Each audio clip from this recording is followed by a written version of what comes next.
गुरविंदर सिंह जी। वाहिगुरु जी का खालसा वाहिगुरु जी का खालसा। वाहिगुरु जी, राधे राधे।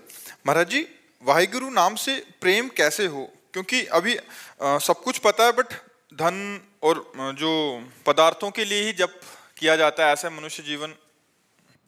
हाँ, अगर हमारे अंदर यदृच्छा लाभ संतुष्टो द्वंद्वातीतो, अगर हम द्वंद्व से अतीत होना चाहते हैं तो पहले यदृच्छा लाभ संतुष्ट हो। जैसे वाहिगुरु रख रहे हैं हम उतने में संतुष्ट रहे, हमारे चाहने से नहीं होगा कुछ।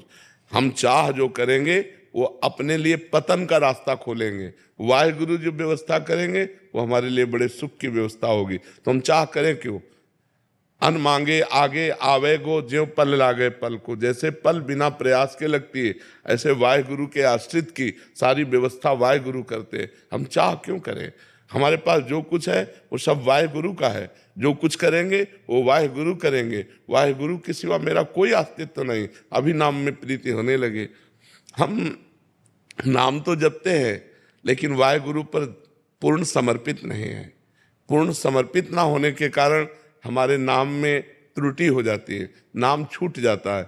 नाम से बढ़कर अभी कुछ है दिमाग में, तभी वाहिगुरु छूट जाते हैं। जैसे हम राम राम जप रहे हैं या वाहिगुरु जप रहे हैं, अच्छा भोजन आया, नाम छूट गया, तो भोजन श्रेष्ठ हुआ या वाहिगुरु बड़े हुए? रुपये की चाह है, रुपया कमाने में इतना व्यस्त हो गए कि रुपया मिला, माना रुपया मिला, पर रुपया मिला, वाहिगुरु का चिंतन छूट गया।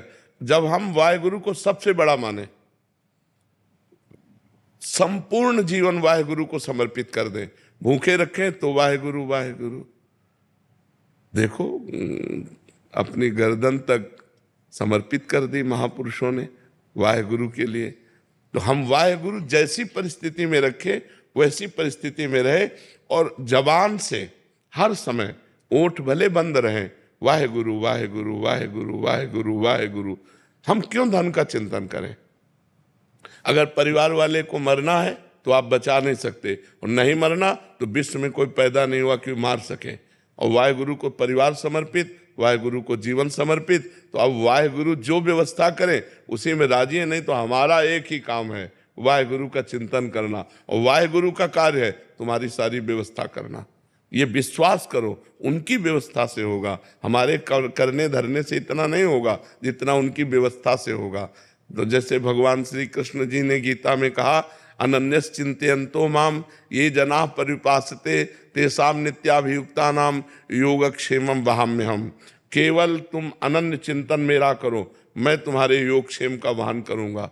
तो वही श्री कृष्ण, वही वाहिगुरु हैं। क्या कह रहे हैं? तुम मेरा केवल चिंतन करो, मैं तुम्हारे योग माने जो प्राप्त है और अप्राप्त वस्तु को प्राप्त कराना। जितना प्राप्त है उससे ज्यादा आपको प्राप्त कराना। अप्राप्त वस्तु को प्राप्त कराने का नाम योग है, और क्षेम प्राप्त वस्तु की रक्षा करने का नाम क्षेम है। वही रक्षा करेंगे, वही प्राप्ति कराएंगे। हमारा काम है निरंतर वाहिगुरु वाहिगुरु वाहिगुरु जबान से रटते रहे। जब जबान से रटते हैं ना, तब वो अंदर हृदय में जाता है, और जब हृदय में चलने लगता है फिर ये शिकायत नहीं रहती कि वाहिगुरु का स्मरण छूट गया। वो तो जीवन बन जाते हैं। जैसे दिल की धड़कन स्वयं होती है, ऐसे वाहिगुरु का चिंतन स्वयं होता है। इसलिए सब कुछ वाहिगुरु का है, सब कुछ वाहिगुरु के विधान से होगा, और मेरा केवल एक ही कर्तव्य है, निरंतर वाहिगुरु के आश्रित होकर वाहिगुरु का चिंतन करना, वाहिगुरु का नाम जप करना। महाराज जी, आप कह रहे हैं कि आपके गुरु भाई हैं और आपके बहुत प्रेमी हैं। एक भाई निशान सिंह जी हैं, वो उनका एक वो था कि जब वो गुरु ग्रंथ साहिब जी की हुजूरी करते हैं और जब वाणी जी का पाठ करते हैं और शब्द आदि का, तो किसी एक शब्द में या किसी एक पंक्ति में चित्त लग जाता है और उसमें डूब जाता है। बहुत सुंदर। तो फिर पाठ की जो एक नियमित समय सीमा होती है महाराज जी, उसमें पूरा नहीं हो पाता। हाँ, तो कैसे किया जाए? वैसे श्रेष्ठ स्थिति है ये। एक पंक्ति में या एक शब्द में आप डूब गए तो पाठ पूरा हो गया, सही माने में पाठ पूरा हो गया।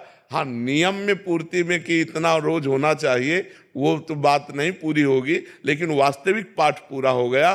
क्योंकि अगर एक शब्द में एक पंक्ति के चिंतन में हम डूब गए, यही वाणी जी के पाठ करने का फल है।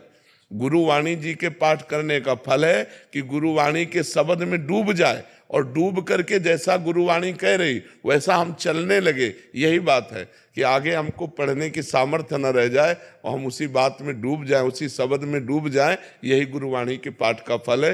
वो चिंता न करें, ये कोई ऐसी बात नहीं है कि हमको अपने डूबने से हट करके और पाठ करना चाहिए। अगर चित्त डूब रहा तो डूबने दीजिए, गुरुवाणी का फल यही है।